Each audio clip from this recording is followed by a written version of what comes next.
When Dr. Maya Ellison walked into Rivergate Federal Savings, she expected a simple deposit, not a spectacle of prejudice. The moment she presented her large check, suspicion replaced courtesy. Within minutes, two officers stormed in, ready to make an example of her. To them, she was just another black woman, trying something slick, an easy arrest to forget. They never asked, never listened, only judged. They didn't know the truth. She wasn't a fraud. She was a senior FBI agent, and when they slapped the cuffs on her wrists, they unknowingly set off a battle that would expose every lie they lived by. Before we go any further, comment where in the world you are watching from and make sure to subscribe, because tomorrow's story is one you don't want to miss. The morning sun cast long shadows across Maya's kitchen as she finished her call with Avery. Their discussion about wire transfers and financial tracking had been productive, but now it was time to focus on a more personal matter. The $287,400 check felt heavy in her hands, not from its physical weight, but from what it represented. Years of her father's community work would live on through this tech center. Maya hummed "This Little Light of Mine" as she slipped on her black sleeveless top and white shorts. The casual outfit felt right for her day off. Comfortable, unassuming. She checked her reflection briefly, adjusting her natural hair, then grabbed her purse and the envelope containing the check. The drive to Rivergate Federal Savings was peaceful. Maya watched people starting their day, shopkeepers raising metal gates, kids waiting for school buses, elderly couples taking their morning walks. This was the community her father had served for decades. The thought brought a small smile to her face. Rivergate's lobby buzzed with mid-morning activity when Maya walked in. The marble floors gleamed under fluorescent lights, and the air conditioning hummed steadily. An elderly man helped his wife count quarters at one of the writing stations. A young mother gently rocked her stroller back and forth, trying to soothe a fussy baby. The familiar sounds of receipt printers and gentle conversation filled the air. Maya took her place in line, patient and observant. When it was her turn, she approached Angela Ruiz's window with a warm smile. The young teller returned the greeting, though Maya noticed a flicker of uncertainty cross her face as she opened the envelope.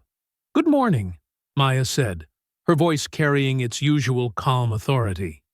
"I'd like to deposit this check, please." Angela's eyes widened slightly at the amount, but she maintained her professional demeanor. "Of course, ma'am. May I see your ID?" Maya produced her driver's license without hesitation. As Angela began processing the transaction, Priscilla Knott's sharp clicks of heels approached from behind the counter. The branch manager's perfectly pressed suit and rigid posture seemed at odds with the relaxed morning atmosphere. "Is there something I can help with?" Priscilla's tone was honey-coated steel, her eyes scanning Maya's casual attire with poorly concealed judgment. "I'm just depositing a check," Maya explained patiently. "It's a settlement from a federal whistleblower fund." Priscilla's perfectly plucked eyebrows arched. "A settlement? And you're certain about the authenticity of this item?" The way she said item made Maya's skin prickle, but she kept her voice steady. "Yes, I am. The documentation is all in order." "I see." Priscilla's lips thinned. "And your employment status?" "That's relevant how?" Maya asked, though she knew exactly why they were playing this game. She'd seen it before, just usually from the other side of an investigation.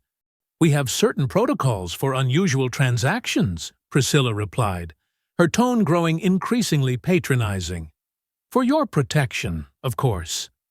Maya noticed Angela shifting uncomfortably at her terminal, eyes darting between her computer screen and her manager. The young teller's discomfort was palpable. "I understand protocols," Maya said, "but this is a valid check, and I'm a longtime customer of this bank." Priscilla's smile didn't reach her eyes. "If you'll excuse me, I need to consult with our security team." She turned sharply, heels clicking away toward her office.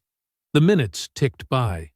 Maya remained standing calmly at the counter, aware of the growing attention from other customers. The mother with the stroller had stopped rocking it, her eyes fixed on the scene. The elderly couple whispered to each other, shaking their heads. The lobby doors opened, and Officers Dwyer and Harlan strode in, their badges catching the morning light. They exchanged knowing looks with Priscilla, who gestured toward Maya with a subtle nod. The tension in the room shifted immediately. Other customers stepped back, creating an invisible barrier around Maya. She could feel their phones coming out, cameras ready. This wasn't just about her anymore. It was becoming a spectacle. Officer Harlan positioned himself slightly behind Maya, while Dwyer approached from the front, hand resting casually on his belt. Their practiced choreography spoke of countless similar situations. "Ma'am, step away from the counter." Harlan's voice carried the false authority of someone who enjoyed wielding power. Maya stood her ground, her voice clear and controlled. "I'm depositing my check. There's no problem here." "You're under investigation for attempted fraud," Harlan snapped, his patience already thin. Before Maya could respond, she felt the cold metal of handcuffs against her wrists. The click echoed through the marble lobby, seeming to bounce off every surface. Phones rose higher in the crowd, recording every moment. The morning sun that had felt so warm and promising in her kitchen now felt harsh through the bank's windows, highlighting every detail of her humiliation. The sound of whispers and camera shutters filled the air, replacing the earlier peaceful atmosphere of routine banking transactions. The cold marble pressed against Maya's cheek as Officer Harlan forced her down onto the counter. Her arms twisted behind her back at an awkward angle, shoulders straining against their natural range of motion. The metallic bite of handcuffs dug into her wrists as Harlan cranked them several notches too tight, sending sharp jolts of pain through her hands. "Stop resisting!" Harlan growled, though Maya hadn't moved a muscle. "I'm not resisting," she replied evenly, her voice steady despite the pressure on her spine. "If you'd just listen—" "Shut it," Dwyer cut her off, turning to face the growing crowd of onlookers with their phones raised. "Everyone needs to put their devices away right now. This is an active police investigation." A few people lowered their phones, but most kept recording. Through the corner of her eye, Maya could see Priscilla Knott standing behind her desk, arms crossed with an expression of manufactured concern. "We have very strict protocols about large transactions," Priscilla announced to no one in particular, her voice carrying across the lobby. "This is all standard procedure." Maya tried again, speaking clearly despite her uncomfortable position. "The check is legitimate. I can prove—" "Sure it is," Harlan sneered, pressing down harder. "Just like all the other stolen checks we see. You really thought you could walk in here and cash this? If you'd check my ID properly." "Oh, we checked your fake ID all right," Dwyer interrupted with a smirk. "Real cute try with that one." The pain in Maya's wrists intensified as the cuffs bit deeper. She focused on her breathing, maintaining her composure even as her hands began to tingle from restricted circulation. Years of training and experience helped her stay centered, though fury burned beneath her calm exterior. "Young lady, that's no way to treat anybody," a strong voice called out from the line. Maya recognized Mr. Hammond, a retired veteran who frequented the bank. He stood straight-backed despite his age, phone held steadily at eye level. "I've been banking here 40 years, and I've never seen such a disgrace." Dwyer's head snapped toward the older man. "Sir, put the phone away now, or you'll be interfering with police business." "The only interference I see is with this woman's civil rights," Mr. Hammond replied firmly, though he took a step back when Dwyer advanced toward him menacingly. "Final warning," Dwyer growled. The officers yanked Maya upright, gripping her arms painfully as they marched her toward the exit. Her legs were steady, her head held high despite the spectacle. Customers pressed against the walls to let them pass, their phones tracking every step. Some looked away in discomfort. Others stared openly, and a few shook their heads in disapproval at the officer's rough handling. As they passed through the glass doors into the morning sun, Harlan leaned close to Maya's ear. "Let's see that smug look now," he whispered, his breath hot against her skin. "Not so composed anymore, are we?" Maya said nothing, but her mind recorded every detail.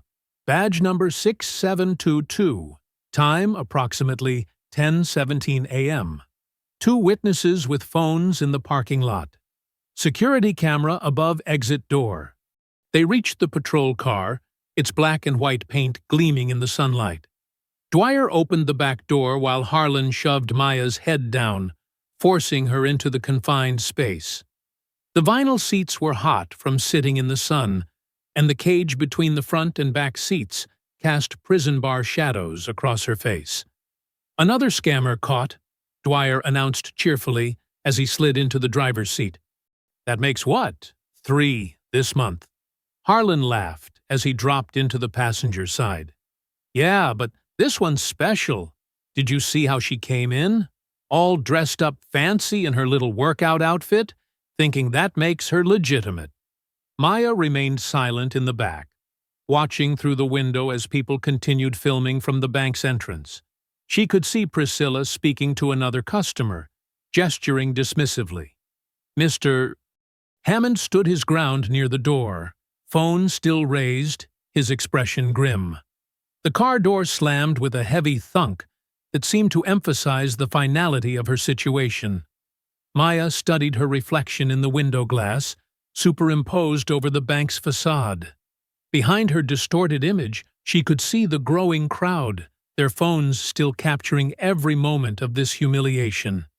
Taking a deep breath, Maya whispered under her breath, "They have no idea who they just arrested."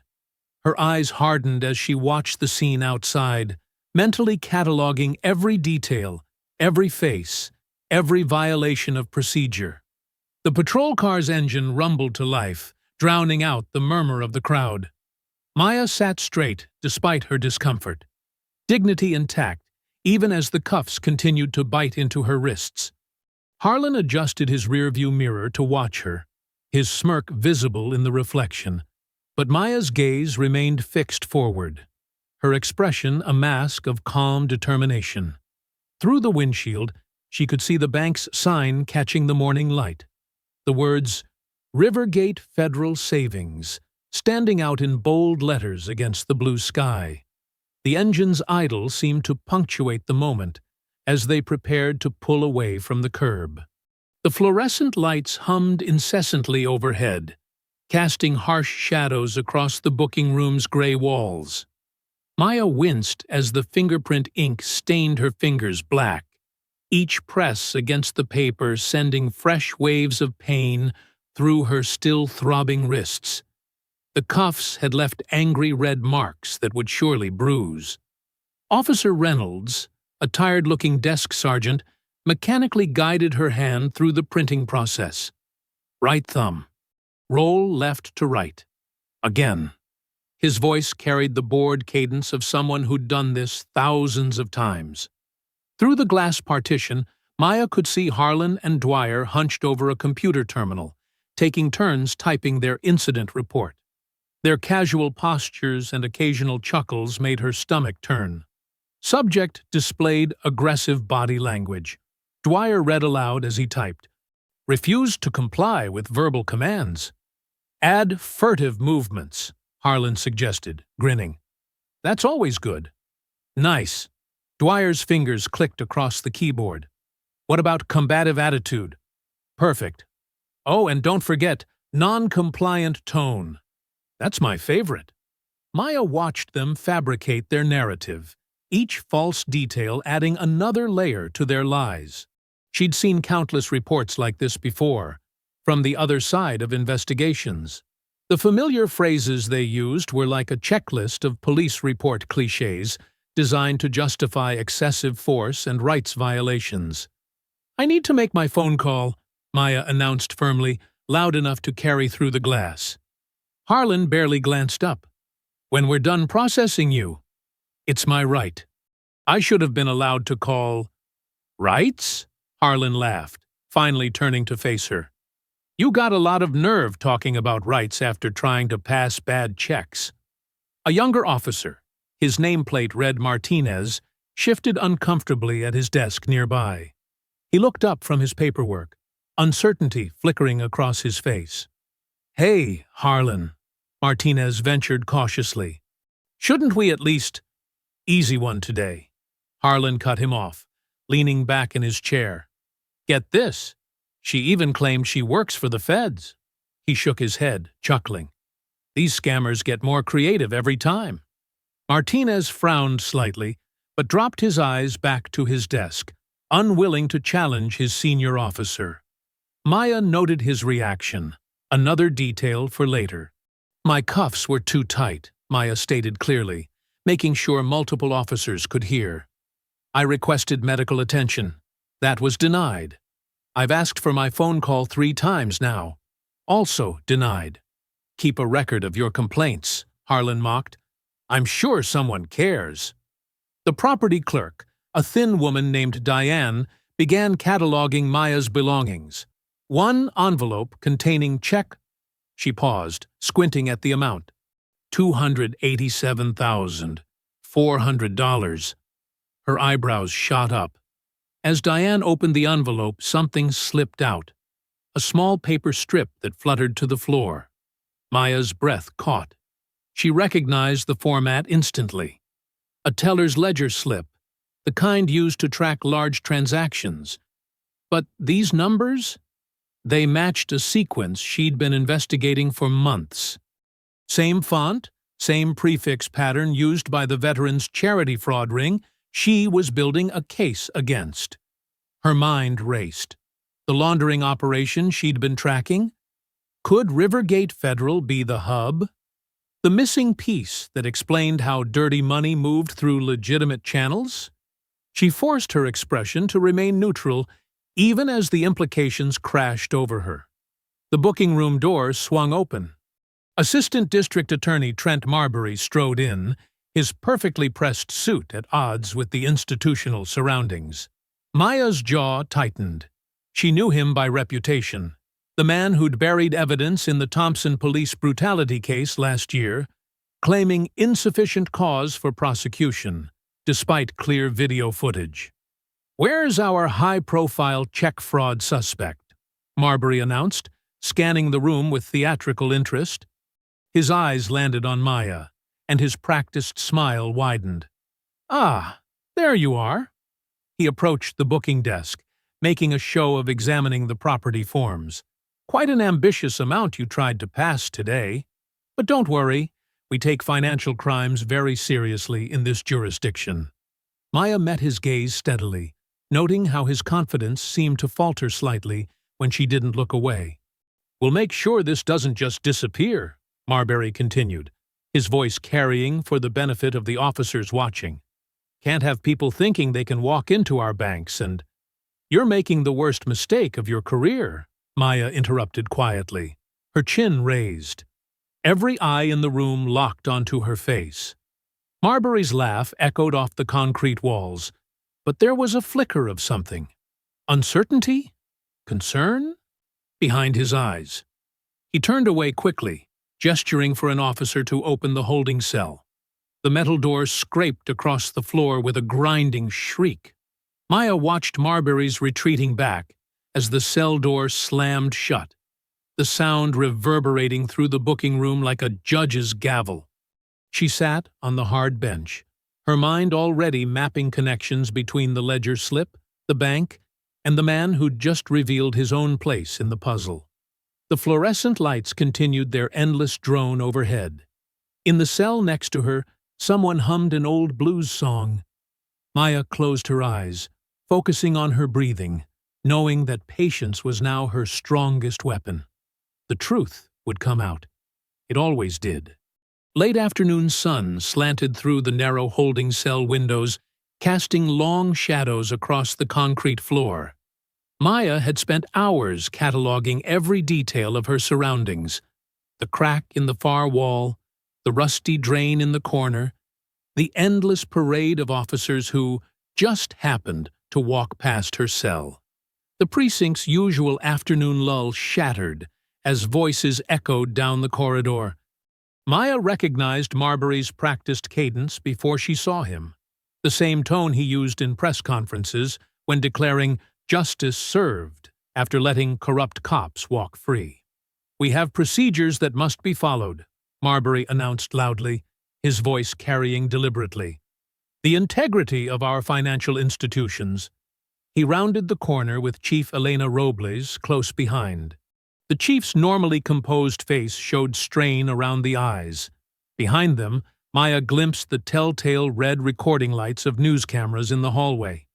"As I was explaining to the press," Marbury continued, positioning himself where the cameras could catch his profile, "no one is above the law in Rivergate. When suspicious financial activity is reported, we investigate thoroughly, regardless of how the suspect presents themselves."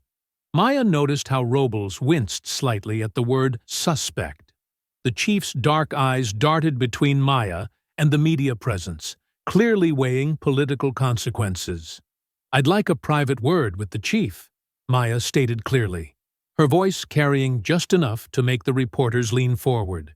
Marbury's practiced smile flickered. "Any discussions about your case should go through proper channels." "Just 5 minutes," Maya pressed, looking directly at Robles.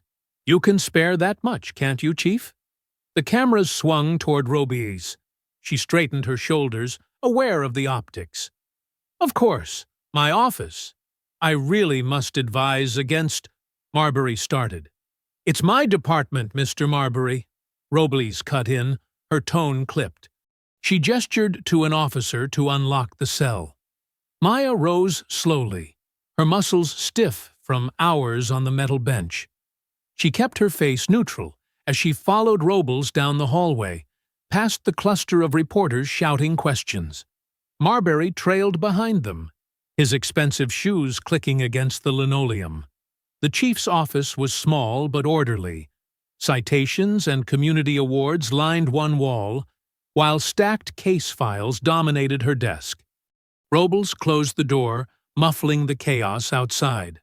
"All right," she said, settling behind her desk. "What's so urgent?" Maya reached for her wallet, which had been returned during processing. She opened it slowly, deliberately, letting the federal badge catch the light as she held it up. "Supervisory Special Agent Maya Ellison," she stated quietly. "FBI Civil Rights and Financial Crimes Division." The color drained from Robles's face. Behind Maya, she heard Marbury's sharp intake of breath, his trademark smile surely faltering. "I don't—" Robles started. "The check your officers accused me of forging," Maya continued. "Settlement funds from a federal whistleblower case, meant for a community technology center in my father's name." Marbury recovered quickly, his lawyer's instincts kicking in. This changes nothing about procedure.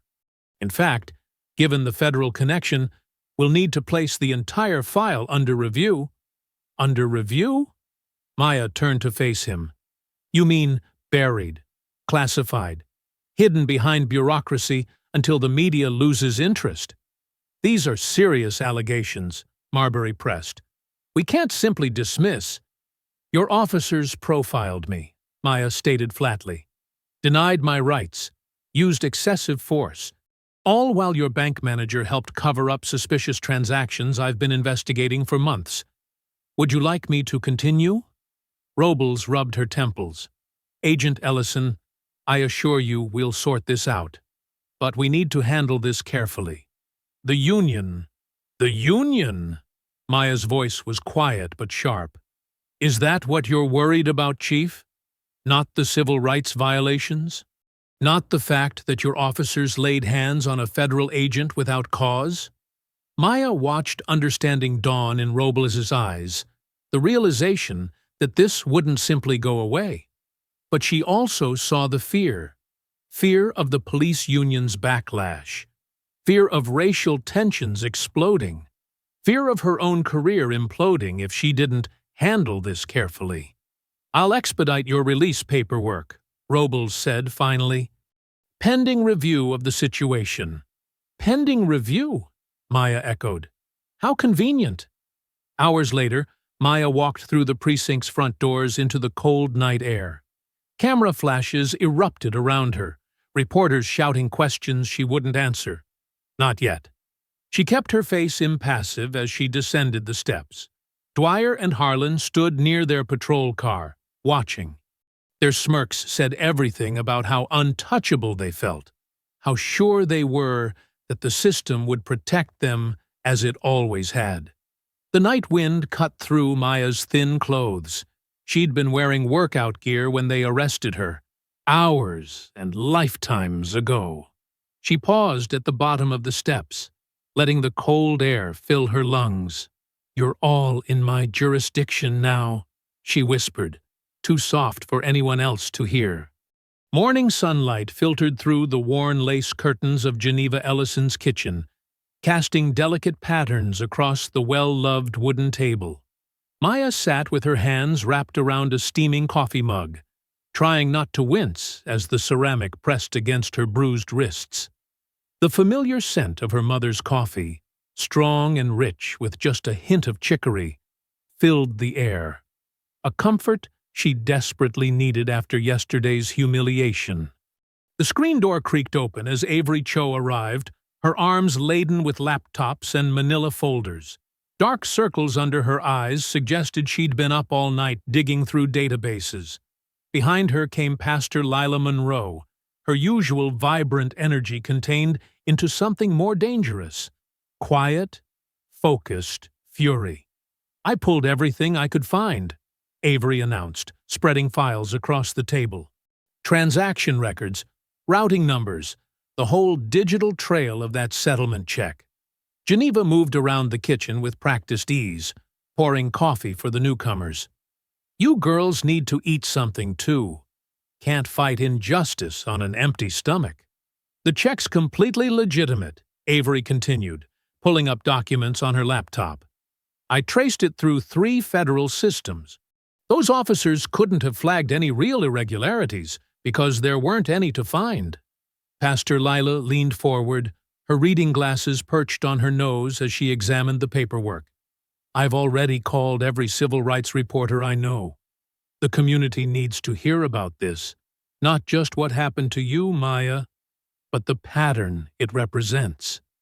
Maya nodded slowly, her finger tracing the rim of her coffee cup. "We need to be strategic.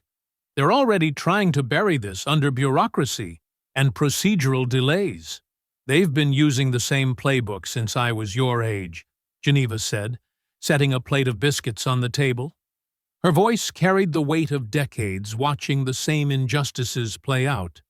Different bank names, different faces behind the counter, same old story. They see our money as suspicious and our presence as a threat. "Tell them about 87, Mama," Maya prompted, knowing her mother's sharp memory could help connect the dots. Geneva settled into her chair, her hands folded. Rivergate used to be First State Trust back then. They had this policy, never written down, of course, about enhanced verification for certain neighborhoods.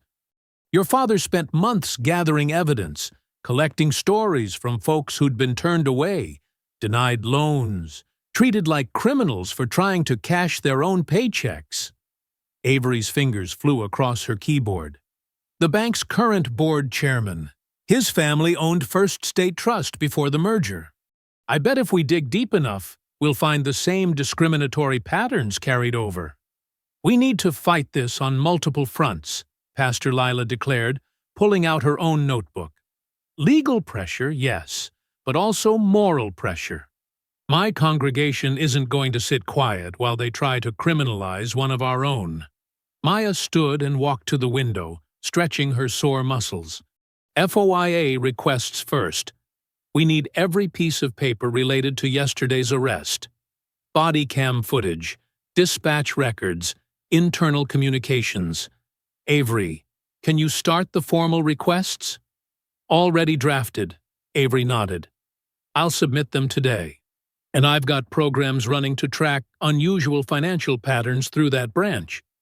If they're using security protocols to hide something bigger, my youth group can organize peaceful protests, Pastor Lila added. Keep media attention focused while we gather evidence. And Maya, when you're ready to tell your story, I want you speaking from my pulpit first. Geneva watched them plan, her expression both proud and worried. She rose and walked to an old cabinet, pulling out a thick photo album. I've kept everything, she said, returning to the table. Every newspaper article about discriminatory banking practices, every community meeting notice, every letter to the editor your father wrote. 30 years of evidence that nothing's really changed. Maya squeezed her mother's hand, recognizing the pain and determination in her voice. This time we're going to make it stick, Mama. We have tools Daddy didn't have. Digital records, video evidence, federal jurisdiction. Avery looked up from her laptop. I've mapped out our initial strategy. We hit them with information requests from multiple angles, federal, state, and local. Make it impossible to keep track of what they're trying to hide. Meanwhile, I'll data mine their transaction patterns, looking for any irregularities that might explain why they reacted so aggressively to Maya's presence. The group worked through the morning and into the afternoon, the kitchen table becoming a war room. Papers spread across its surface, laptops hummed, and phones buzzed with messages from allies being mobilized. The smell of coffee gave way to Geneva's vegetable soup, as she insisted they break for lunch. As dusk began to settle outside, Maya walked to the living room and carefully lifted her father's photograph from its place of honor. The image showed him in his postal worker's uniform, proud and dignified despite the challenges he'd faced. She carried it back to the kitchen, placing it gently on the table amid their battle plans. "We're going to finish what you started, Daddy," she said softly, touching the glass over his face. The bruises on her wrists ached, but her voice was steady. She turned toward the window, her jaw set with determination, as the last rays of sunlight painted the sky in fierce oranges and purples. Maya's apartment was quiet, except for the gentle hum of her laptop fan as she reviewed case files. The morning sun cast long shadows across her desk when urgent knocking erupted at her door. She recognized Avery's distinctive rapid-fire pattern before she even reached for the handle. Avery burst in, her hair disheveled, and her messenger bag half open. Her laptop was already powered up in her hands. "Someone posted the footage," she announced breathlessly. "It's gone viral. Over 100,000 views in just 2 hours." Maya's heart quickened, but she kept her voice steady. "Show me." They settled on Maya's worn leather couch as Avery pulled up the video. The footage was crystal clear, captured from multiple angles by different bystanders in the bank lobby. The timestamp showed 10:17 a.m., 3 days ago. The first clip showed Maya standing calmly at the counter, her posture relaxed, hands visible. The second angle captured Harlan and Dwyer's aggressive approach, their hands already on their weapons. The audio was damning, Maya's measured responses contrasting sharply with their escalating threats. "Look at the comments," Avery said, scrolling through an endless stream of outraged responses. "People are furious. It's being shared by civil rights groups, police accountability pages, even some politicians." Maya watched herself on screen, saw the moment the cuffs went on too tight, heard her own controlled breathing as they roughly handled her.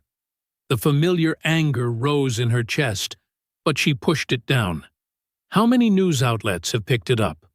All the local stations, and it's starting to hit national. Avery pulled up multiple browser tabs. Channel 7 just ran a special report. The Atlanta Voice is running it as their lead story.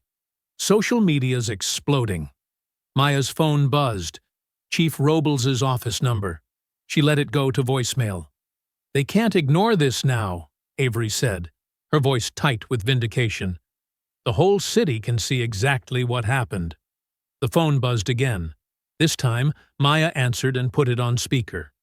"Agent Ellison, this is Chief Robles." The police chief's voice was carefully neutral. "I'm calling to inform you that Officers Dwyer and Harlan have been placed on administrative leave pending a full internal review of the incident at Rivergate Federal." "I appreciate being notified," Maya replied evenly. "We take these matters very seriously," Robles continued, sounding like she was reading from a prepared statement. "The department is committed to a thorough and transparent investigation." After the call ended, Avery snorted. "Transparent? Now that there's video evidence they can't hide?" "They'll try to wait it out," Maya said, rising to make coffee. Her kitchen was small but efficient, the morning light warming the pale yellow walls.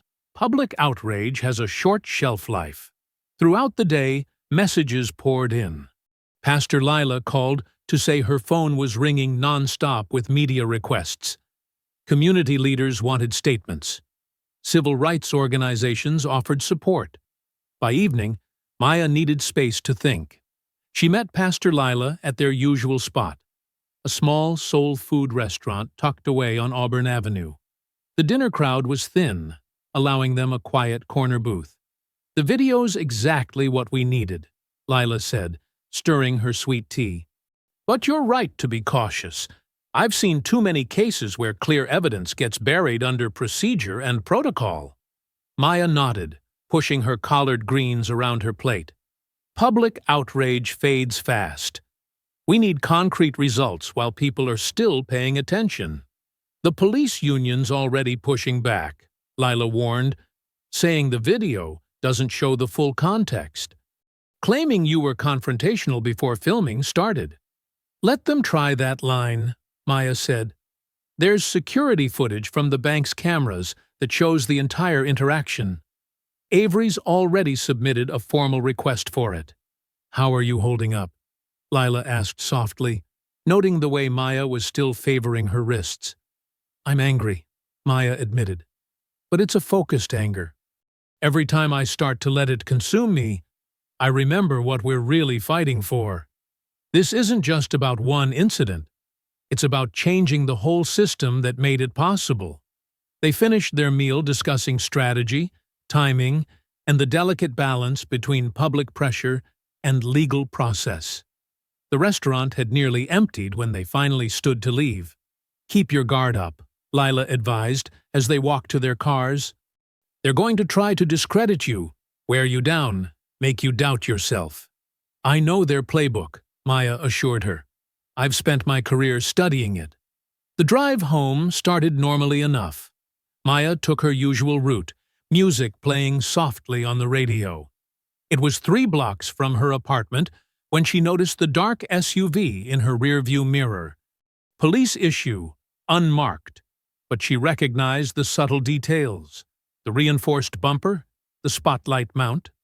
The SUV stayed 3 car lengths back, matching her turns. She maintained her speed exactly at the limit, made her signals precisely 3 seconds before each turn. Her hands stayed at 10 and 2 on the wheel. When she stopped at a red light, the SUV pulled up closer. Through her mirror, she could make out 2 figures in the front seat. The light turned green, and she proceeded forward, her voice barely a whisper in the quiet car. "I see you." After another block, the SUV suddenly accelerated, swung into the left lane, and peeled away into the night. Maya watched it disappear around a corner, her expression unchanged. She wouldn't give them the satisfaction of appearing rattled. Early morning light filtered through the blinds of Avery's home office, casting thin stripes across stacks of papers and multiple computer monitors.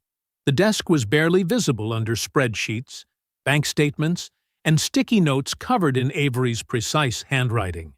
2 empty coffee cups sat precariously close to her keyboard. Maya perched on the edge of a spare chair, watching as Avery's fingers flew across the keys. "These serial numbers from the ledger," Avery muttered. "They're not random. Look at this pattern." She pulled up a spreadsheet showing rows of numbers, each highlighted in different colors. Every third Friday, Rivergate processes a batch of cashier's checks, all around $9,000, just under the reporting threshold. Smart, Maya nodded. Where do they go? That's the beautiful part. Avery clicked to another screen.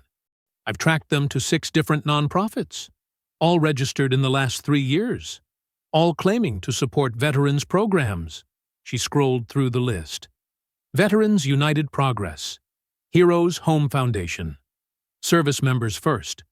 Nice names, right? Maya leaned closer. Too nice. What programs do they actually run? That's just it. Avery pulled up tax records. 0 expenditure on actual veteran services. No employees. No physical addresses, just P.O. boxes. But they all received community development grants from Rivergate. She paused on one document. And look who signs as board treasurer for 3 of them. Priscilla Knott, Maya read, her voice tight, using different middle initials each time. But that's her signature. Avery nodded vigorously. It gets better. These shell companies? They're all registered to the same building. She pulled up a street view photo. A strip mall office suite owned by... She drummed her fingers on the desk for dramatic effect. Marwin Holdings, LLC. Let me guess. Marbury Enterprises subsidiary? Got it in one. Our friendly neighborhood ADA has his fingers deep in this pie. Maya stood, stretching her shoulders. We need warrants. Fast, before they start shredding papers. Already on it. Avery reached for her phone. Judge Martinez owes me a favor from that cyber fraud case last year. She's straight as an arrow, no connections to Marbury's circle. While Avery made the call, Maya began drafting affidavits on her laptop. The words flowed easily. Years of experience turning complex financial crimes into clear narratives that judges could follow. She detailed the pattern of suspicious transactions, the shell company structures, the connection to her false arrest. Across town, in a wood-paneled office with a view of the courthouse, Priscilla Knott sat rigid in a leather chair. Her usually perfect manicure was chipped, her hands twisting in her lap. They're going to find everything, she said, voice barely above a whisper. The routing, the shell companies, all of it. Trent Marbury lounged behind his massive desk, projecting calm he didn't quite feel. Lower your voice, Priscilla. These walls are thick, but there's no need to test them. You don't understand. She saw the ledger. During booking, it was in with her check. That FBI agent saw our actual ledger. Then we discredit her, Marbury said smoothly. It's her word against yours. A supposedly professional woman who showed up to cash a massive check in gym clothes, who became confrontational when asked routine security questions. But the video can be interpreted many ways. He stood, walking to a cabinet and pulling out 2 crystal glasses. The public has a short memory, Priscilla. In a week, they'll be outraged about something else. Stick to the script. We'll make her the liar. Back in Avery's office, the morning had progressed into afternoon. Takeout containers from the Vietnamese place down the street sat empty beside fresh coffee cups. Maya was on her 3rd draft of the warrant applications when Avery suddenly sat up straight. Got movement, she said, eyes locked on her screen. Large cash withdrawals at 3 different Rivergate branches in the last hour. They're trying to empty the accounts. Maya smiled grimly. Classic panic move. Document everything. Judge Martinez will want to see the real-time evidence. Avery's phone chimed. A secure message. Her face broke into a broad grin. Speaking of the judge. She turned her laptop so Maya could see. First warrant approved. We can access all Rivergate's internal transaction records for the past 5 years. A second chime followed quickly. And that's the warrant for the shell company's financial records. One nail at a time, Maya said, raising her coffee cup.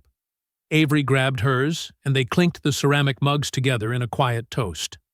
The afternoon sun cast long shadows through the blinds now, catching dust motes in its golden light. The warrant approvals continued to arrive steadily, each one a small victory, each one tightening the net. Maya and Avery worked in companionable focus, building their case methodically, document by document. On Avery's desk, between stacks of papers, her father's old brass paperweight caught the light. It was engraved with words that seemed particularly fitting today. Justice moves slow, but grinds fine. Evening settled over the First Baptist Church, painting its stained glass windows in deep purples and golds. Inside the church hall, metal folding chairs scraped against worn wooden floors as people filled the rows. The familiar scent of old hymnals and lemon polish hung in the air. Maya stood at the back, watching the crowd grow. Mrs. Geneva Ellison's senior choir warmed up in the corner, their harmonies soft and sweet. Amazing Grace, in a minor key that made the hair on Maya's neck stand up. Packed house, Avery whispered, sliding up beside her with a stack of handouts. Even Channel 4 showed up. Good, Maya nodded. The more witnesses, the better. Pastor Lila Monroe stepped to the podium, her presence commanding immediate attention. The murmur of voices faded to respectful silence. She adjusted the microphone, her deep voice filling the hall. "We gather tonight," she began, "because truth needs no permission to be spoken. Because justice delayed is justice denied. Because what happened to Dr. Maya Ellison could have happened to any of us, and has happened to too many." Maya watched faces in the crowd. Young mothers with children in their laps. Elderly couples who'd marched decades ago. Small business owners who'd faced their own battles with Rivergate's policies. Chief Robles sat rigid in the front row, flanked by two captains. "Dr. Ellison," Lila continued, "has agreed to explain exactly how discrimination hides behind paperwork and procedures, how prejudice wears a suit and tie and calls itself protocol." She gestured Maya forward. "Listen carefully, family. This is how they do it." Maya took the podium, straightening papers she didn't need. She'd practiced this speech all day, stripping away legal jargon, making complex fraud simple enough for anyone to understand. "Thank you all for coming," she began. "I'm going to tell you about two kinds of numbers. The first kind is right there on your bank statement. Deposits, withdrawals, honest business. The second kind—" She paused, meeting eyes across the room. "The second kind hides in shadow ledgers and shell companies, turning prejudice into profit." She explained how banks could use security protocols to delay some customers but fast-track others. How enhanced verification became a tool of discrimination. How money moved through fake charities, each step technically legal but morally bankrupt. "When they put me in handcuffs," she said, her voice steady, "they thought they were hiding their bigger crime. But here's what they didn't know. I've spent 20 years following money trails just like this one. I've seen how bias becomes business as usual." In the third row, Mr.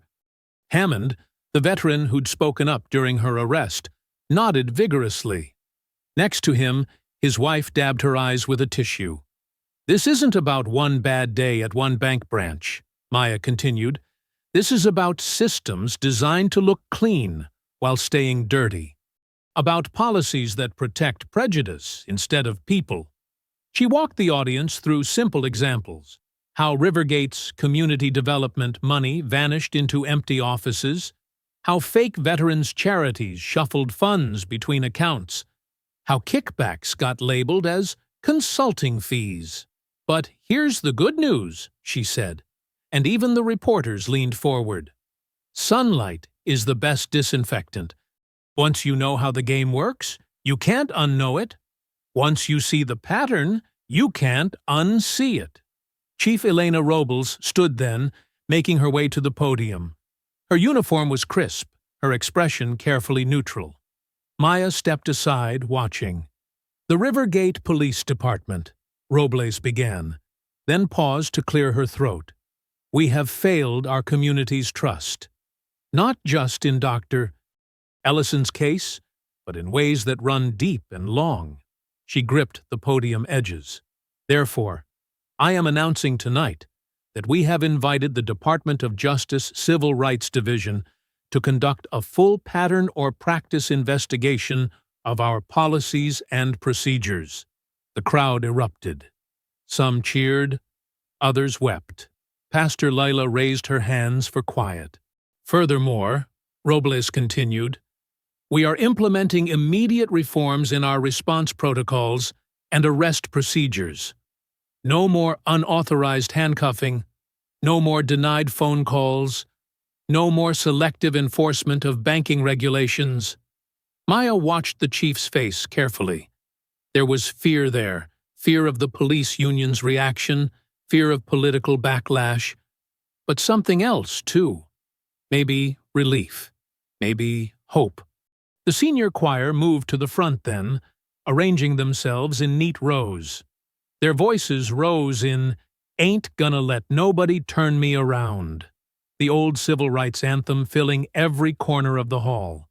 People stood, swaying, some singing along. Maya felt warmth spread through her chest. Not victory, not yet, but validation. The truth was out now, spoken plain in a sacred space. She watched Mrs. Thompson, who'd banked at Rivergate for 40 years, nodding her gray head in rhythm. Saw young parents explaining to their children why this mattered. After the final song, as people gathered their things and moved toward the doors, Pastor Lila took Maya's arm. Her grip was strong, her eyes bright with purpose. "You've got them listening now," she whispered. "They can't pretend they don't understand anymore. Now we make them confess." Maya nodded, feeling the weight of what came next. In the back of the hall, reporters packed up cameras and checked recording levels. Community leaders clustered in small groups, already planning next steps. The truth was in motion now, rolling like a tide. In his office across town, Trent Marbury watched the live stream recording, jaw clenched tight, already plotting his response. But that was tomorrow's battle. Tonight belonged to truth, spoken plain in a church hall, witnessed by neighbors who couldn't unhear it. Maya sat at her kitchen counter, coffee growing cold beside her laptop. Morning sunlight filtered through the blinds as the local news played on her small TV. Her spoon clinked against porcelain, stirring sugar that had long since dissolved. "Breaking news this morning," the anchor announced, his practiced concern perfectly calibrated. "New footage has emerged from the Rivergate Federal Savings incident involving FBI agent Maya Ellison." The mug stopped halfway to her lips.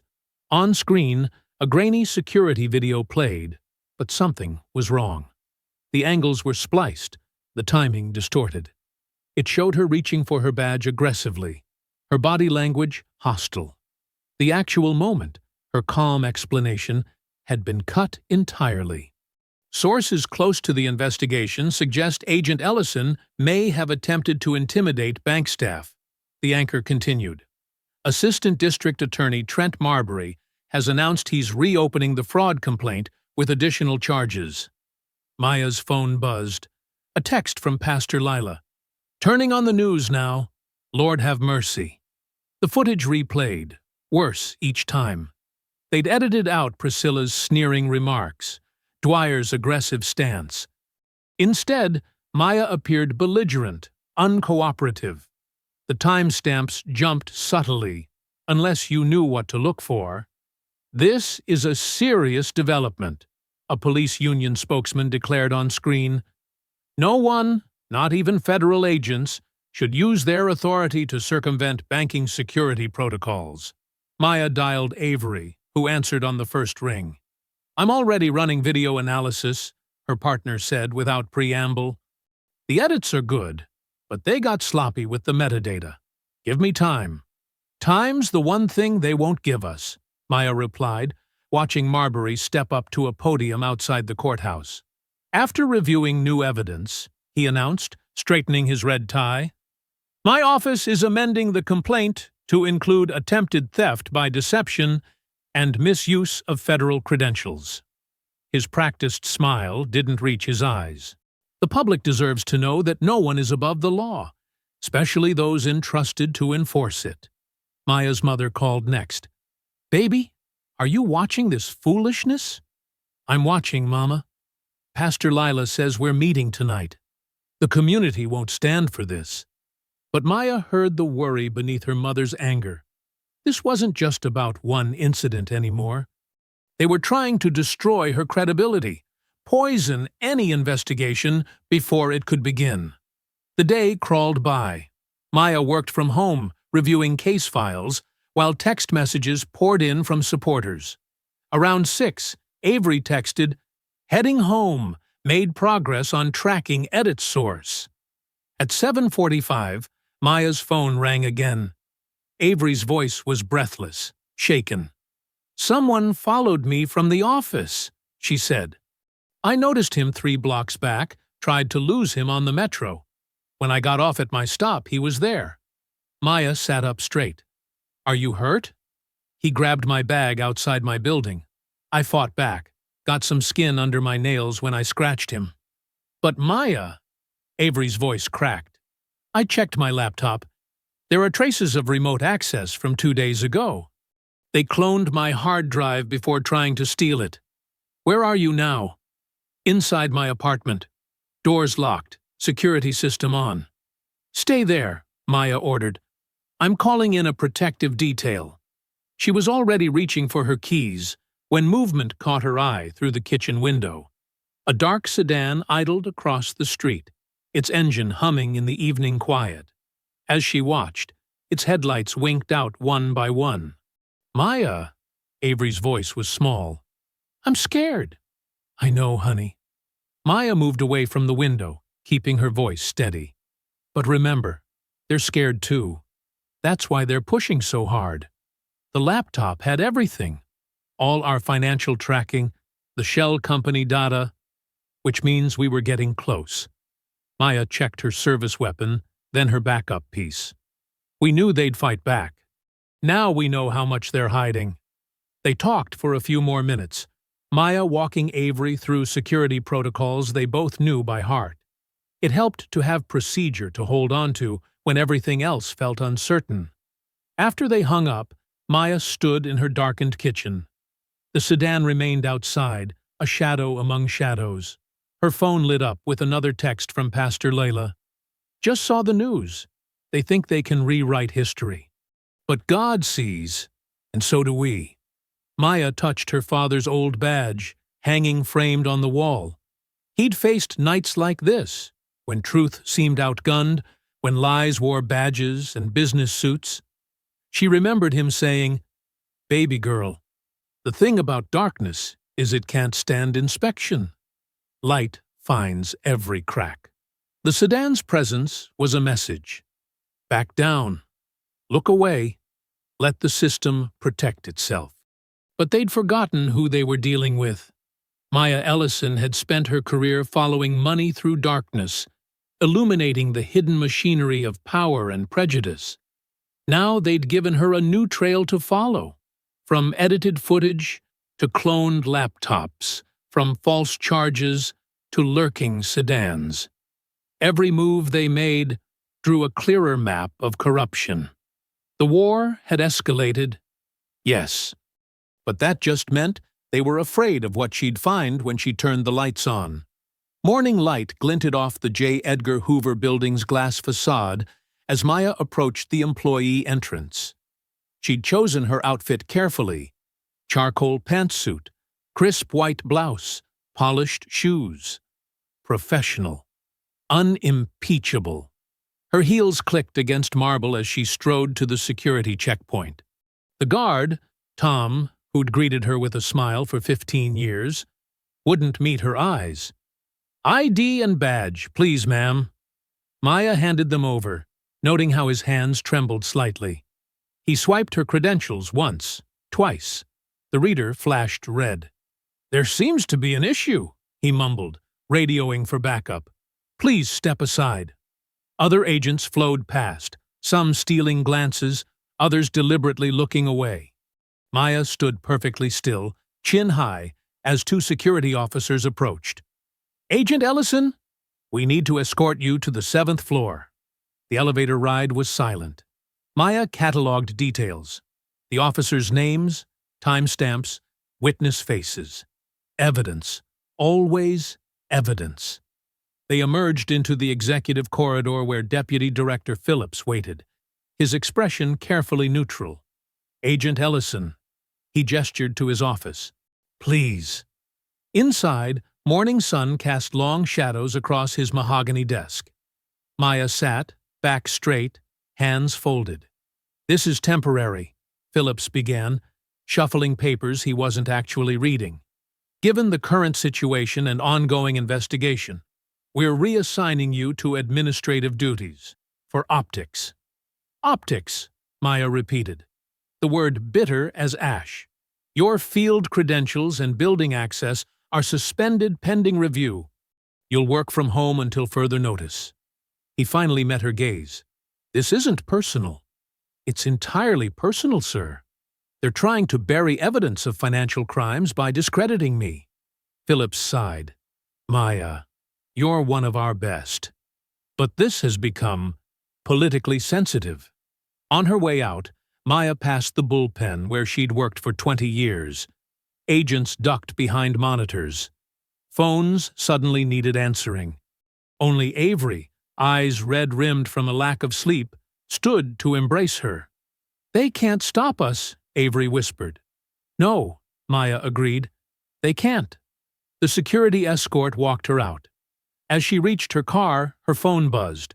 Chief Robles requesting an urgent meeting at a coffee shop 3 blocks away.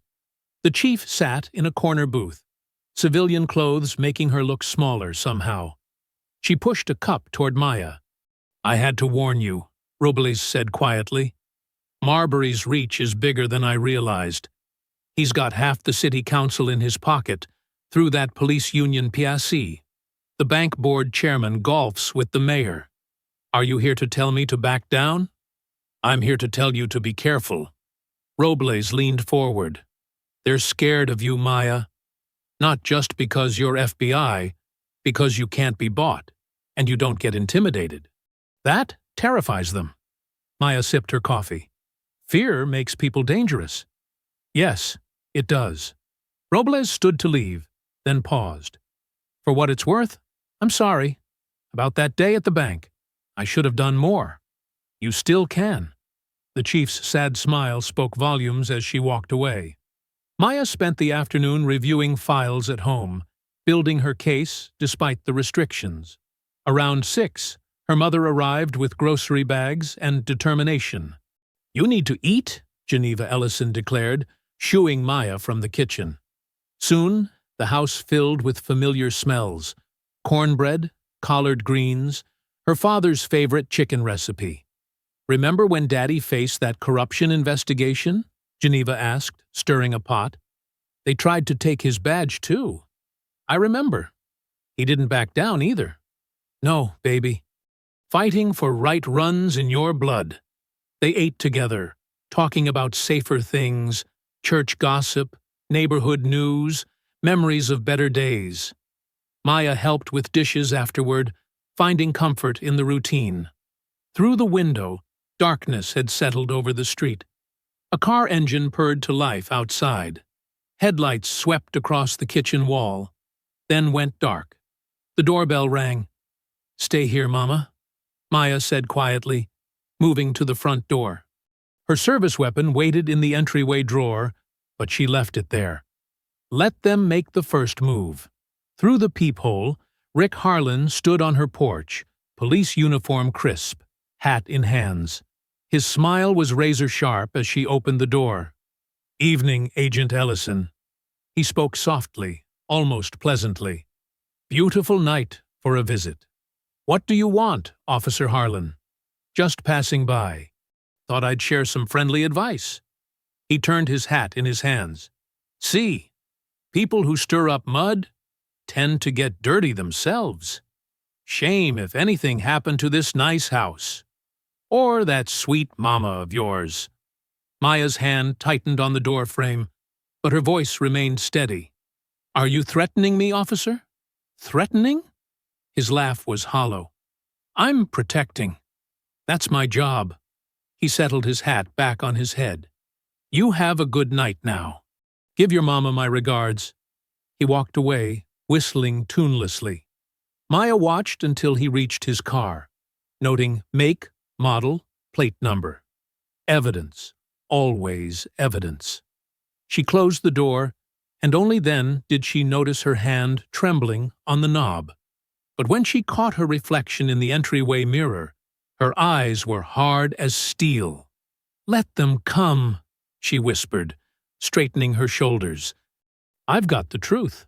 In the kitchen, her mother waited with a knowing look and fresh coffee. They sat together in the growing dark, two generations of women who knew about standing firm when the night tried to break them. Morning sunlight filtered through dust motes as Geneva Ellison climbed the narrow attic stairs, Maya following close behind. The wooden steps creaked under their feet, each sound echoing through decades of stored memories. Your father never threw away a single paper, Geneva said, moving toward a stack of boxes labeled in neat marker. Community Records, 1980, 1990. He always said, evidence tells stories that people won't. Maya helped her mother lift a heavy cardboard box, its corners soft with age. They carried it down to the kitchen table where Avery had set up her laptop, multiple screens displaying financial data streams.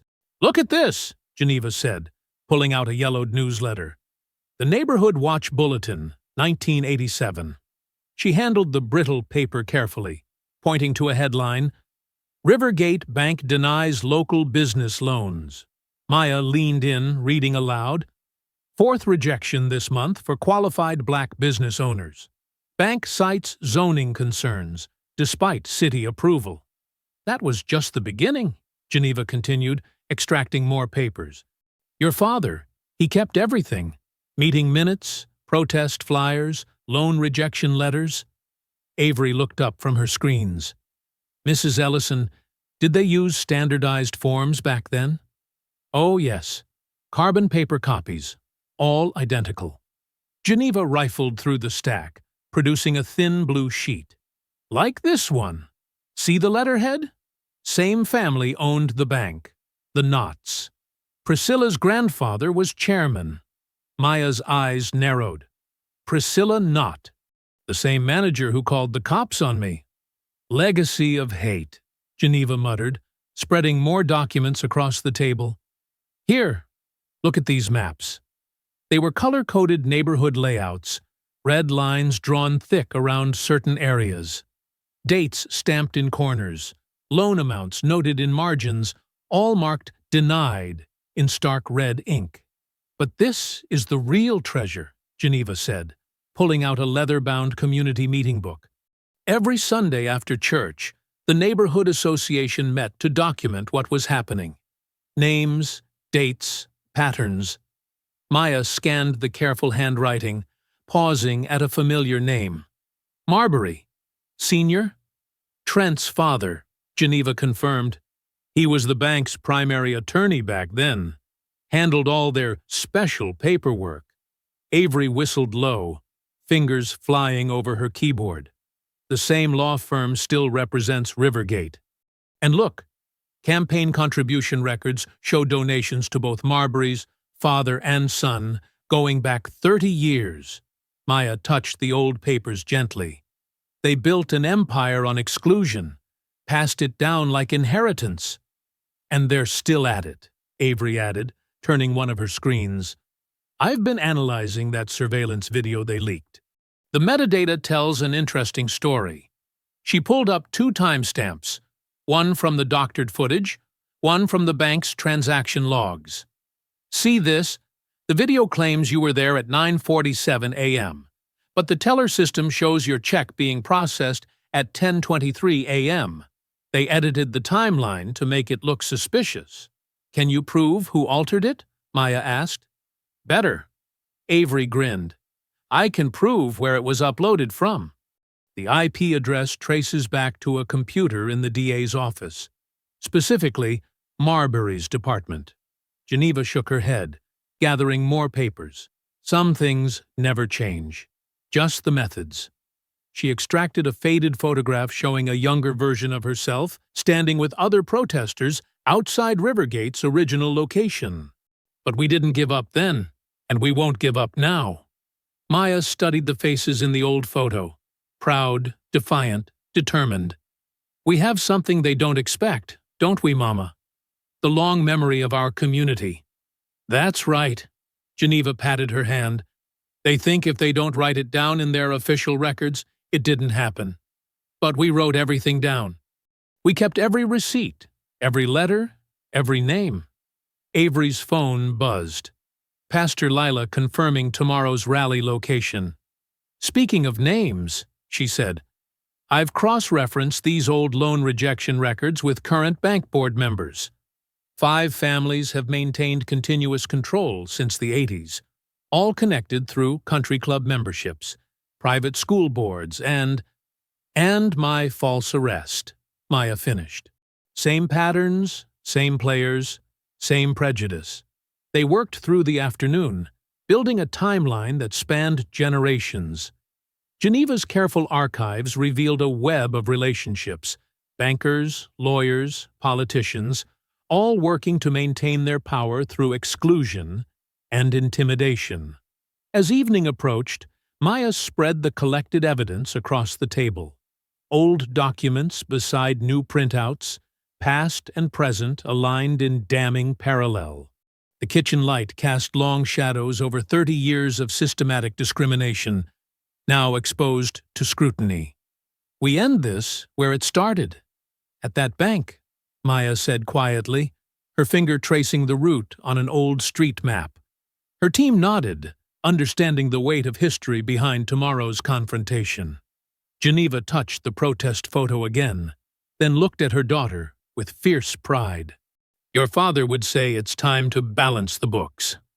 Saturday morning dawned clear and cool. Maya stood in front of her bathroom mirror, carefully attaching the tiny body camera to her blazer lapel. Her hands were steady, but her heart thumped with anticipation.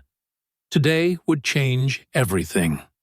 The drive to Rivergate took her past familiar streets, now lined with parked cars and people walking toward the bank.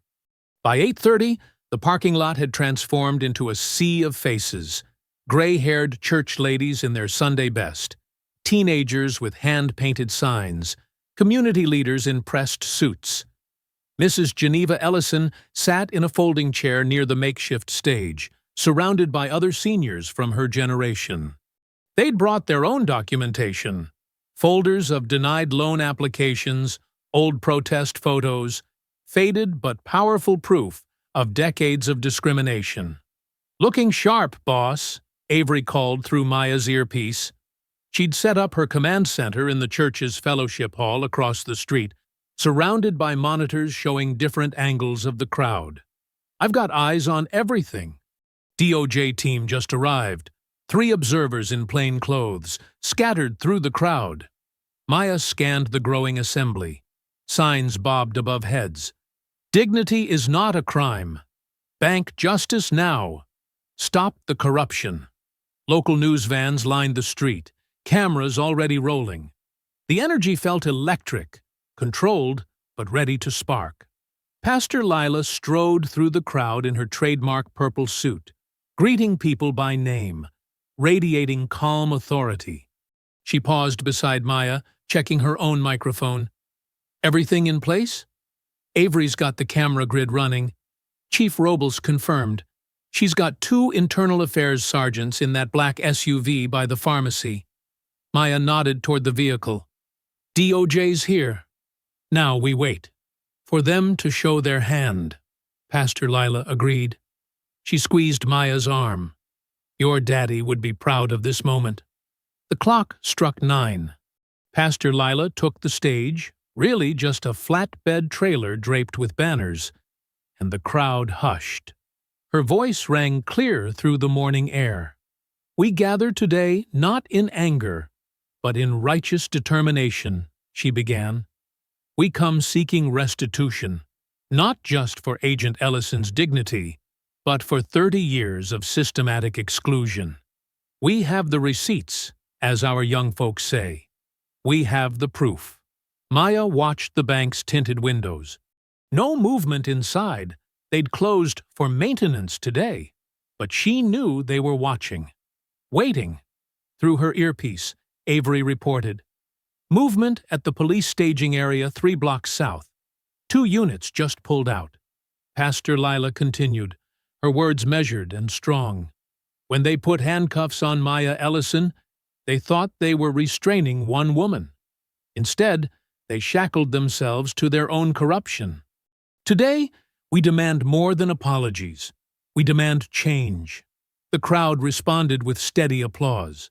Maya noticed some of her FBI colleagues scattered throughout, not officially, but present, standing witness. "Chief's SUV is moving," Avery murmured in Maya's ear, "repositioning for better sight lines of the bank entrance." Pastor Lila gestured Maya forward. "And now, the woman they tried to silence will speak her truth." Maya approached the microphone, documents in hand. The morning sun felt warm on her face. Cameras clicked, phones raised to record. "Good morning," she began. "I'm not here to talk about my arrest. I'm here to talk about patterns of discrimination hidden behind policy, patterns of corruption masked as procedure." She held up the old redlining maps. "These patterns started before I was born. When they put those handcuffs on me, they were following a script written decades ago. But today, multiple units approaching from the south," Avery cut in urgently. 4 officers in riot gear. Maya continued smoothly. "Today we have evidence that connects past to present. The same families, the same methods, the same—" A ripple moved through the crowd. Maya felt it before she saw it, that instinctive tension when uniforms appear. Through the sea of faces, she caught glimpses of tactical gear, helmets with face shields. "I count Dwyer and Harlan," Avery reported, "plus 2 others from their unit. They're trying to circle around the east side of the crowd." The seniors in the front rows closed ranks, their presence a quiet wall of dignity. Mrs. Geneva Ellison stood, leaning on her cane, eyes fierce and unafraid. Pastor Lila moved slightly closer to Maya, her voice steady in the microphone. "We see some officers joining us today. Remember, everyone, we stay peaceful. We stay focused. We stay righteous." The DOJ observers shifted position, notepads visible. Chief Robles' SUV edged closer, internal affairs officers stepping out to maintain clear lines of sight. Maya kept speaking, her voice carrying over the murmurs. "We're here because dignity matters, because truth matters, because justice—" The crowd's collective intake of breath made her pause. Through the morning glare, she saw them clearly now. Dwyer and Harlan, masked behind riot shields, moving with practiced coordination through the assembly. She felt the familiar chill of their presence, the same cold certainty she'd felt in the bank that first day. But this time was different.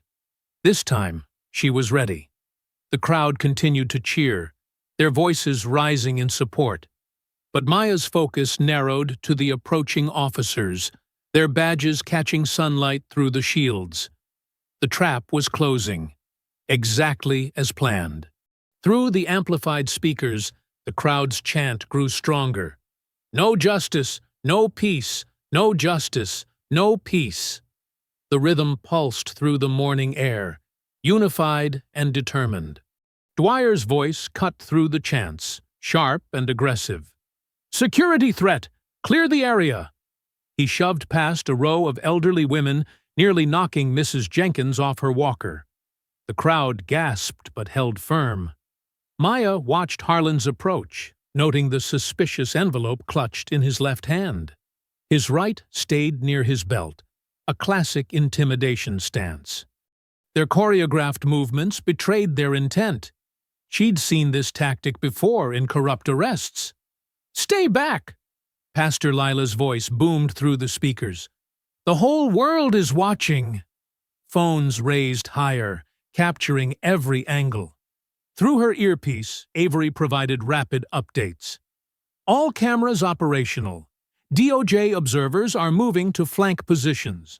IA units approaching from the west." Harlan reached the edge of the stage, his face mask unable to hide the smirk in his eyes.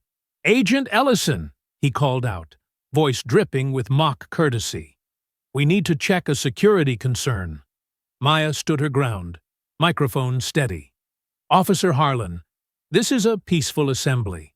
Any security concerns should be—" He lunged forward, faster than his bulk suggested possible. His hand shot toward her coat pocket, the envelope visible between his fingers. Maya reacted instinctively, pivoting away from his grasp. The microphone clattered to the stage.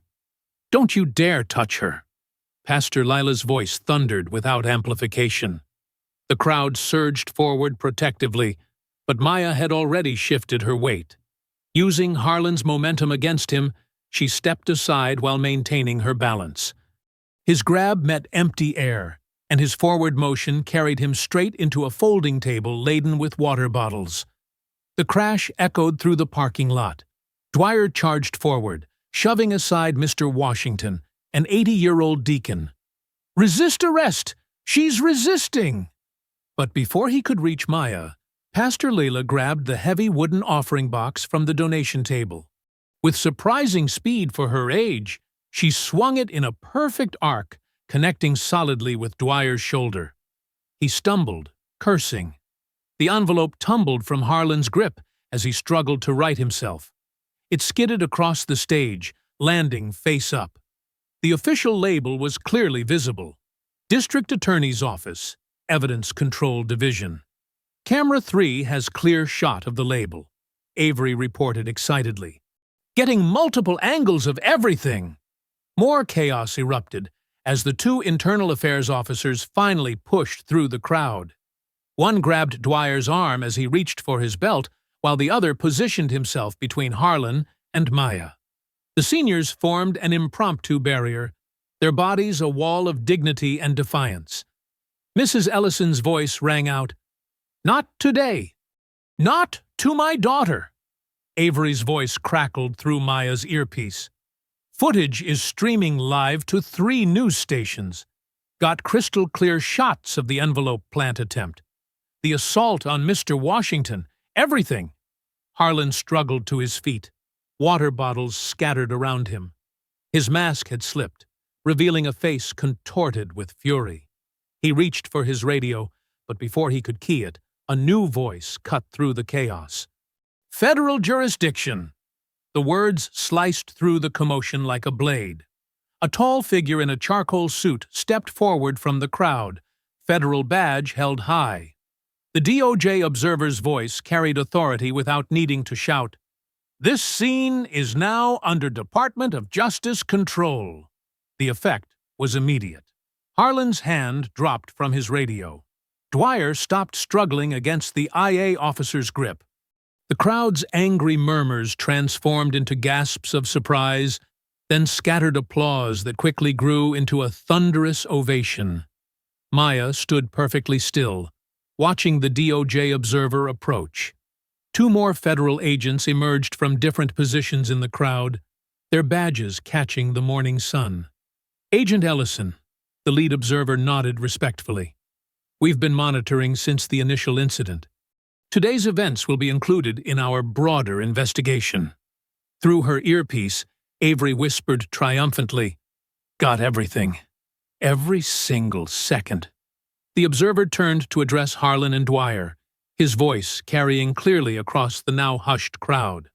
"Officers, you'll need to surrender your badges and weapons to Internal Affairs. You're now persons of interest in a federal civil rights investigation." Pastor Lila still held the offering box, her purple suit somehow immaculate despite the scuffle. She stepped forward, placing herself protectively beside Maya. The morning sun highlighted the silver in her hair like a crown. The crowd's applause continued, punctuated by cheers and hallelujahs. Mrs. Ellison made her way to the stage, tears streaming down her face, but her head held high. All around them, phones kept recording, documenting justice as it unfolded in real time. Maya watched as IA officers began processing Harlan and Dwyer, the latter still rubbing his shoulder where the offering box had struck. The envelope from the DA's office had been carefully preserved as evidence, photographed exactly where it had fallen. Through it all, the signs continued to wave above the crowd. Dignity is not a crime. In this moment, those words felt more powerful than ever. Evening shadows stretched across Maya's living room as news helicopters circled downtown. Every major network had broken into regular programming with breaking news banners splashed across the screen. We're bringing you live coverage of what's being called the Rivergate Conspiracy, the Channel 4 anchor announced, her voice tense with controlled excitement. Earlier today, dramatic events unfolded at a community rally that exposed what appears to be widespread corruption. Maya sat on her couch, still in her rally clothes, watching multiple networks simultaneously on her tablet and TV. Beside her, Avery typed furiously, documenting every detail as it emerged. "The evidence is overwhelming," declared a legal analyst on Channel 7. "The envelope discovered at the scene bears official district attorney inventory markings. This wasn't just a rogue operation, this goes straight to the top." Security footage from the DA's office, obtained through Avery's digital warrants, showed the envelope being removed from evidence storage yesterday. The timestamp matched perfectly with Marbury's late-night office visit. "Turn up Channel 2, Maya said suddenly. "They're showing the arrests." The footage was crystal clear. Harlan and Dwyer being led out of the Internal Affairs building in handcuffs. Their faces, once smug with authority, now showed the shock of men who never expected consequences. The charges scrolled across the bottom of the screen. Obstruction of justice, evidence tampering, civil rights violations, conspiracy. "Look at Harlan," Avery noted. "Not so tough without that badge." The scene switched to Rivergate Federal Savings, where FBI agents were escorting Priscilla Knott out the front doors. Her designer suit couldn't hide her trembling hands as she tried to shield her face from the cameras. The reporter's voiceover detailed the charges: bank fraud, conspiracy, and multiple civil rights violations tied to discriminatory banking practices. Mrs. Ellison brought in a fresh pot of coffee, settling into her favorite armchair. "Lord have mercy," she murmured, watching her daughter's vindication unfold on every channel. The biggest moment came at 8 p.m. ADA Trent Marbury had called an emergency press conference on the courthouse steps.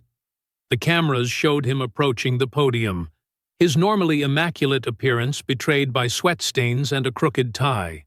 "My fellow citizens," he began, his voice cracking slightly, "in light of recent events and what I maintain are misleading interpretations of evidence," he paused to dab his forehead with a handkerchief, "I am announcing my immediate resignation as Assistant District Attorney." The press corps erupted. Marbury tried to maintain his composure, but his denials grew increasingly desperate. "These allegations are completely unfounded."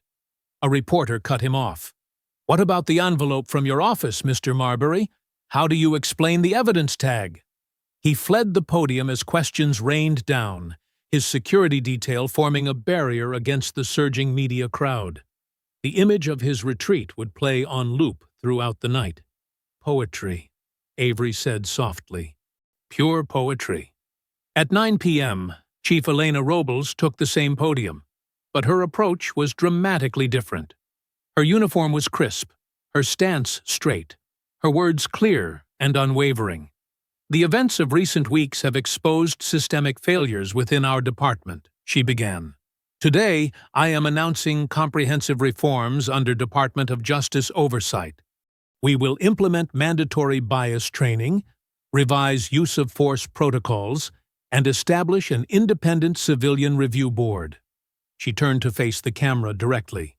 To Agent Maya Ellison, on behalf of the Rivergate Police Department, I offer our formal and unreserved apology. All charges have been dropped, and your record will be expunged immediately. Pastor Leela called minutes later. Child, God don't like ugly, but he sure loves justice. Her voice carried the weight of decades fighting this same battle. Your daddy would be so proud today. As the evening wore on, more details emerged. The FBI had seized records from Rivergate Federal Savings showing years of discriminatory practices. Harlan's phone records revealed coordination with Marbury's office dating back months. Dwyer had already begun cooperating with investigators, trading information for consideration. Around 11 p.m., most of the news crews had finally packed up. The helicopters had stopped circling.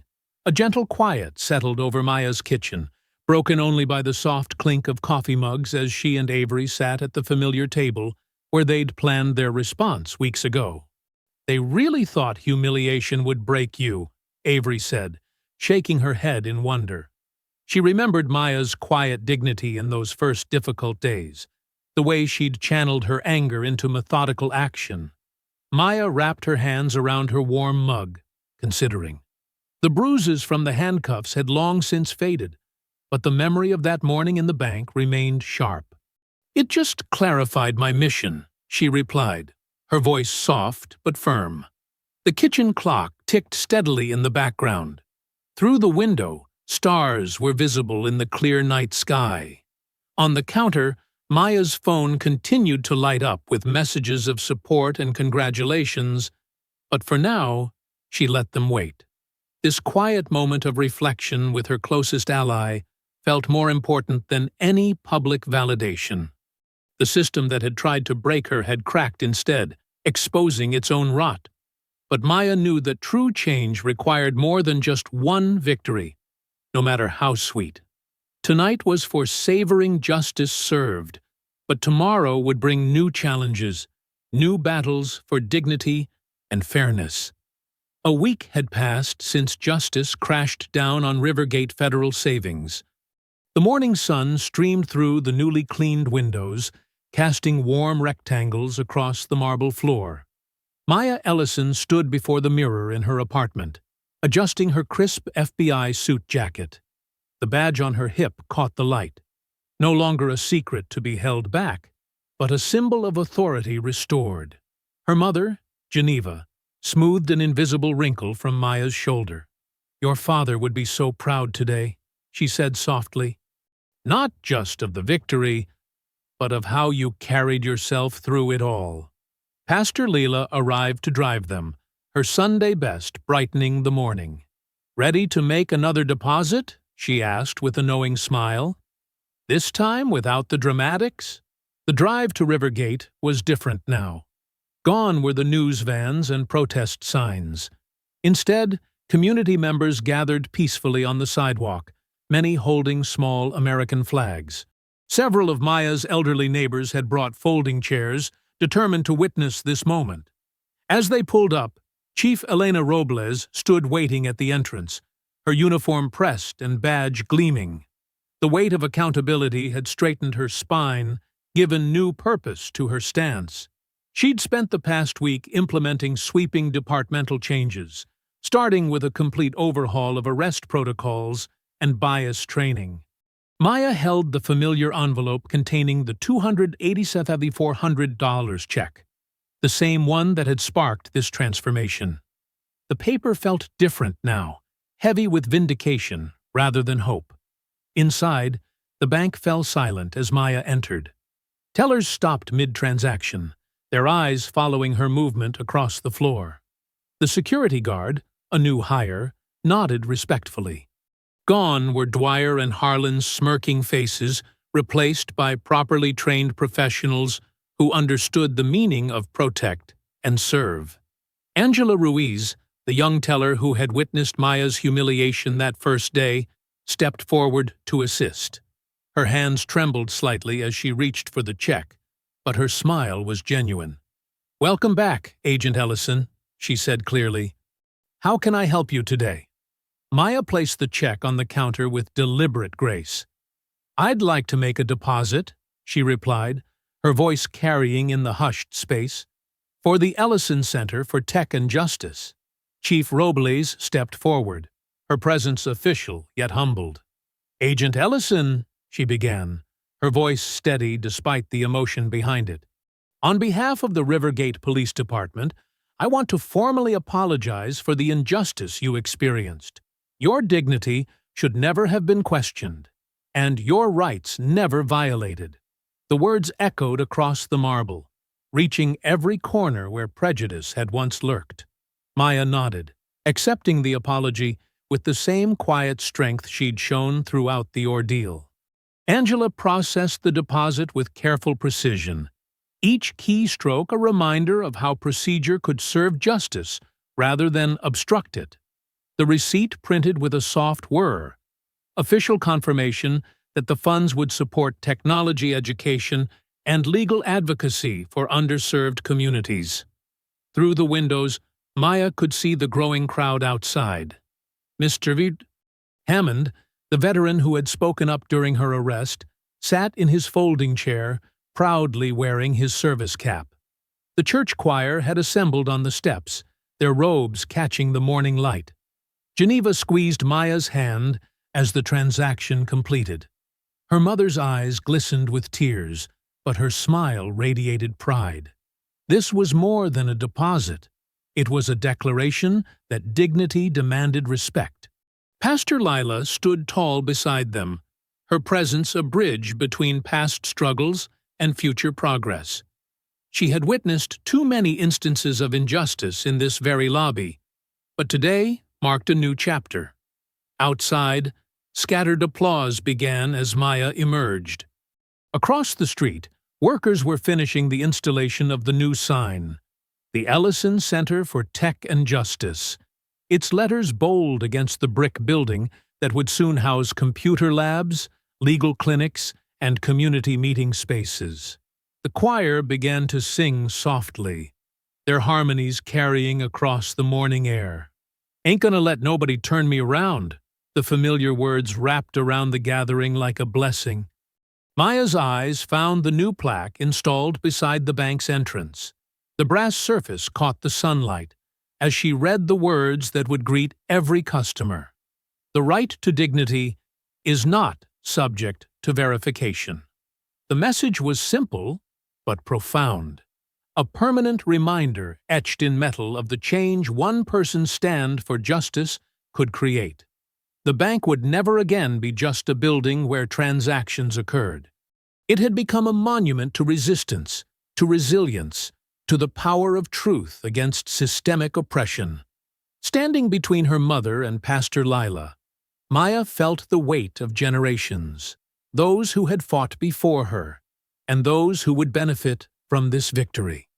The choir's voices rose in gentle victory, weaving through the morning air like threads of hope.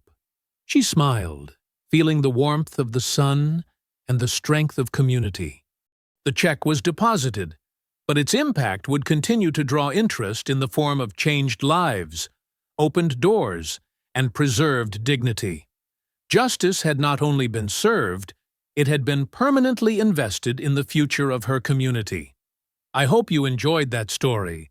Please share it with your friends and subscribe so that you do not miss out on the next one. In the meantime, I have handpicked 2 stories for you that I think you will enjoy. Have a great day!